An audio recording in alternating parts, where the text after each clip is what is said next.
So for this next part, you're probably wondering why you had to learn about all those different terms like homozygous, heterozygous, homozygous dominant, that sort of thing.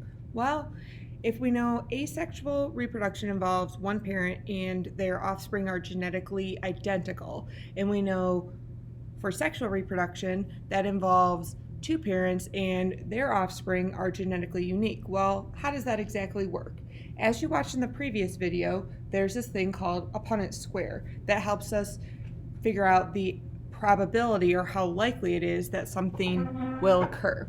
So let's look at this scenario, and you should be taking notes. I would suggest page 10 in your science notebook. So let's look at this one. So in a certain species of mice, gray fur is dominant over cream-colored fur. If a homozygous recessive male is crossed with a heterozygous female, what are the possibilities of their offspring? Well, let's break it down. So homozygous, we know homozygous. I usually think of the O is the same, and also in the word same, there's an M. So homozygous means the same, and recessive is lowercase. So we know that this parent is going to be little g, and is crossed with a heterozygous. Heterozygous means different, female. So that means it's going to be big G, little g. So if we're looking and we're trying to figure out how we're going to set up our Punnett square, let's go ahead and set this up. So we have a little g crossed with a big G, little g. So a homozygous recessive mixed with a heterozygous. And we've got to draw our Punnett square. So I'm going to draw a one by one. I'm going to make it kind of big so I can see where I'm drawing. And I want you doing these notes as well. So first off, we've got to figure out where to put these parents. So we're going to put, usually you put the first parent across the top of the square. So I'm going to put little g, and then you put the second parent right here across or along the side of the square. So, and I color coded these by dominant and recessive just to kind of keep things a little bit simpler. So big G, little g. And the way this works is with the Punnett square, they just kind of distribute or put the alleles in the squares below or to the side of it. Here's what I mean. So if I'm looking at my parent across the top, so this G is going to go into this box underneath, as well as completely underneath it right here. The same thing with this G over here. It's going to go in the box underneath and completely underneath. And we're going to do the same thing on the side. So we're going to go, big G is going to go here, as well as right here. And then our little g is going to go right here, as well as right here. So it's not saying that these two parents are going to have 4 kids. It's not that. It's just saying these are the likelihood of the offspring. So let's start with maybe genotype. So genotype is genetics. So I'm going to write genotype. And again, that's genetics. So with the genotype, if I'm looking at my offspring, I could have big G, little g, or I could have little g.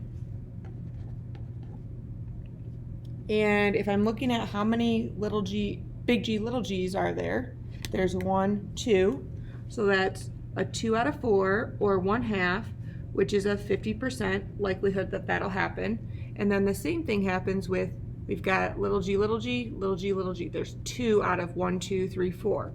So 2 out of 4, or 1/2, which is 50% likelihood that their offspring are going to have that genotype. Now let's see what they're actually going to possibly look like. So if we're looking at their phenotype, that's what they're physically going to look like. So let's go ahead and write that. So phenotype is what are they going to look like, what they physically look like. And so if I'm looking at my offspring, we know that gray fur is dominant and cream colored fur is recessive. So big G, little g, that capital G is going to show through. So this one is going to be gray. Same thing with this one's going to be gray fur.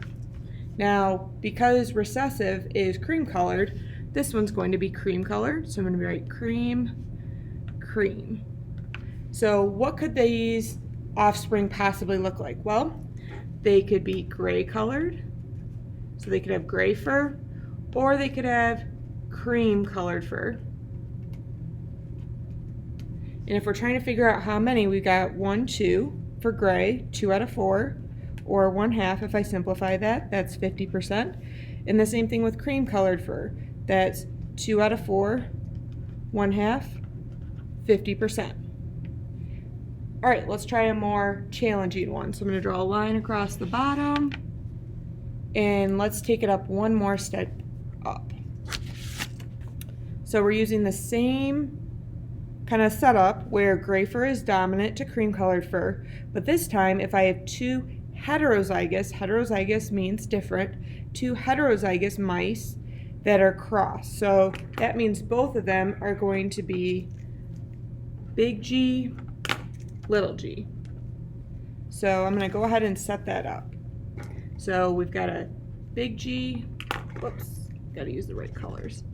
Big G, little g by big G, little g. And we're going to go ahead and set up our punnett square.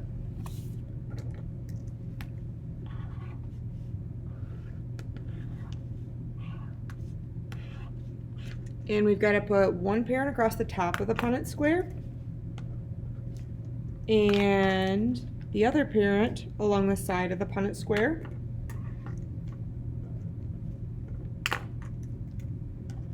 And we're just going to go ahead and fill that in. So this big G needs to go to the 2 below it, and the little g needs to go to the 2 below it. Now on the left, this big G needs to go to the ones next to it. And technically, if you did little g, big G, it is correct, but it's kind of like how you have to start your sentences with a capital letter. It's kind of considered improper. So then we've got this goes to here. All right, so let's see what we got. So if we're looking at the genotype, the genetics, this is our genetics. So if we're looking at our genetics for this, we could have big G, we could have big G, or we could have little g, little g. And if I'm looking out of here, I've got 1 out of 1, 2, 3, 4, 1 out of 4, which is 25% for big G, and I've got 1, 2, 2 out of 4, which is the same thing as 1/2 or 50%, could be big G, little g, or we've got 1 out of 4, 25%, could be little g. So this is just their genetics. Now we got to figure out what could they possibly look like. So let's look through this. So we know again that, remember, big G was gray and little g was cream. So if we're looking at their phenotype, that's what they physically look like.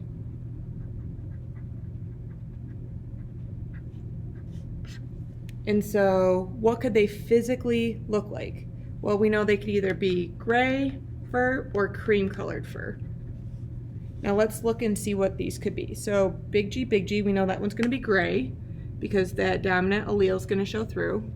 Same thing with big G, little g. That one's going to be gray because that big allele is going to show through. Gray, and then recessive, so that one's going to be cream. So how many are going to be gray? 1, 2, 3. So 3 out of 4, or 75%, are going to be gray, and 1 out of 4, or 25%, are going to be cream colored. So genotype is what are their genetics, phenotype is what do they physically look like.